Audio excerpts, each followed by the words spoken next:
Assalamualaikum warahmatullahi wabarakatuh. Halo semuanya, perkenalkan nama saya Salma Azka Alia Ramadhani dengan NIM 10225080. Mata kuliah Arsitektur dan Organisasi Komputer. Dosen pengampu Bapak Puji Imam Mutakin, Eskom MSI.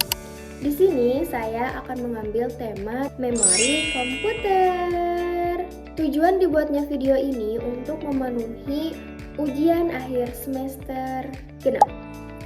Pernah gak sih kalian lagi ngerjain tugas, terus kalian buka Google Chrome, lihat tabnya tuh banyak banget, mulai dari Spotify, Word, Canva, dan lain-lain. Terus tiba-tiba laptop kalian tuh jadi lemot. Atau misalkan kalian lagi nge-game, kok loadingnya tuh lama banget. Ada yang tahu penyebabnya apa? Nah, sebenarnya ada salah satu komponen yang sangat berpengaruh terhadap cepat atau lambatnya suatu komputer atau laptop yang dinamakan dengan memori utama. Banyak orang yang mengira bahwa semua penyimpanan itu sama, padahal RAM, ROM, SSD, bahkan cache itu memiliki fungsi yang berbeda-beda. Langsung saja ke pembahasan yang akan disampaikan. Let's go! Sebelum ke jenis-jenisnya, kita harus tahu dulu apa itu memori utama. Jika diibaratkan, komputer itu seperti seorang mahasiswa yang sedang mengerjakan tugas akhir. Nah, mahasiswa ini adalah CPU, yaitu bagian yang bertugas untuk berpikir dan mengerjakan semua prosesnya. Tapi, masa iya cuma menerapkan? Tentu saja tidak. Karena seseorang yang sedang mengerjakan tugas pasti butuh meja belajar, buku, catatan, laptop, bahkan sticky note untuk mengingat sesuatu. Nah, semua bantu itu ibaratnya sebagai memori utama. Jadi, memori utama adalah tempat penyimpanan data dan instruksi yang sedang digunakan oleh CPU agar proses kerja komputer lebih cepat. Kalau tidak ada memori utama, CPU memang masih ada, tetapi dia tidak memiliki tempat untuk mengambil data atau bahkan untuk menyimpan hasil pekerjaannya. Jadi, bisa dibilang bahwa memori utama itu adalah ruang kerja bagi sebuah prosesor. Komponen yang pertama adalah RAM atau Random Access Memory. RAM bisa kita ibaratkan sebagai meja belajar. Misalnya, kita lagi belajar, buku lagi dibaca, laptop lagi dipakai, kalkulator, atau bahkan sampai catatan kecil, semuanya kita simpan di atas meja. Kenapa? Karena semuanya sedang dipakai. Begitupun dengan RAM. Ketika kita membuka aplikasi seperti Google Chrome, Microsoft Word, Canva, atau game, semua data aplikasi itu akan masuk ke dalam RAM. Kemudian, CPU akan mengambil data dari RAM untuk diproses. Nah, karena RAM ini bersifat sementara, maka ketika komputer kalian dimatikan, semua isi di dalam RAM akan sebagai meja. Kalau RAM adalah meja belajar, ROM itu seperti buku panduan. ROM menyimpan instruksi dasar yang dibutuhkan komputer saat pertama kali dinyalakan. Saat kita menekan tombol power, komputer tidak langsung masuk ke dalam Windows loh.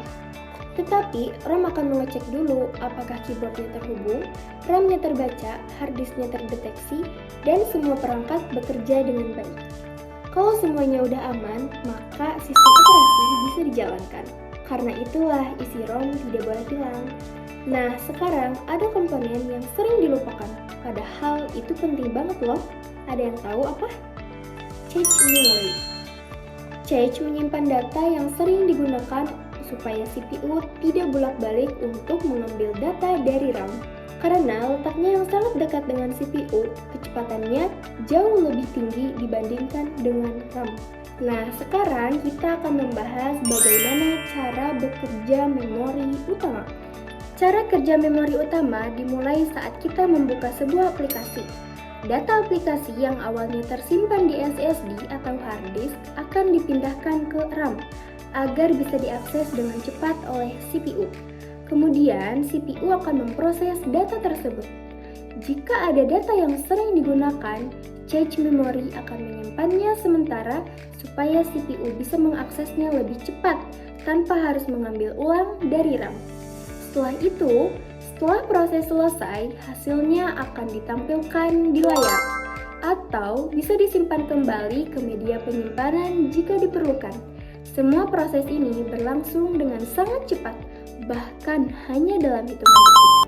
Kalau kita lihat lebih jauh, ternyata memori utama memiliki beberapa tingkatan loh.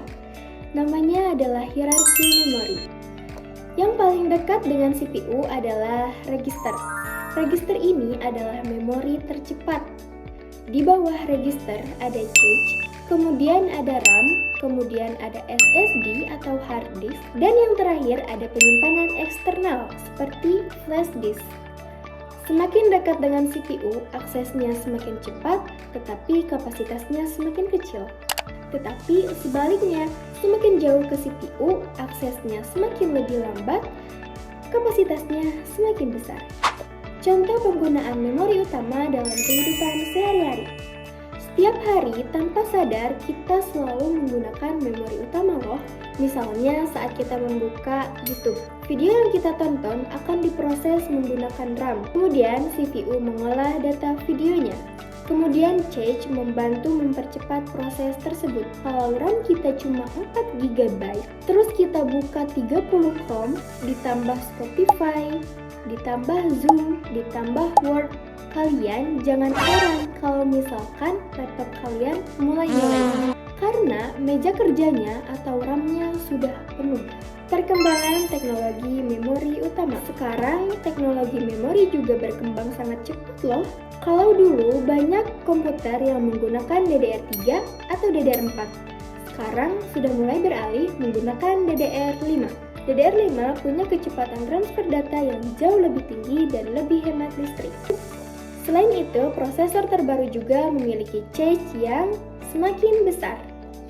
Hasilnya, komputer bisa menjalankan aplikasi yang berat seperti editing video, coding, bahkan artificial intelligence dengan lebih lancar. Kedepannya, teknologi memori diprediksi akan semakin cepat, lebih hemat energi, dan memiliki kapasitas yang lebih besar.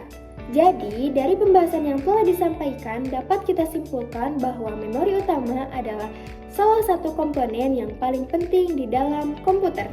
RAM berfungsi sebagai tempat kerja sementara, ROM menyimpan instruksi dasar saat komputer dinyalakan, sedangkan cache membantu CPU bekerja lebih cepat dengan menyimpan data yang sering digunakan.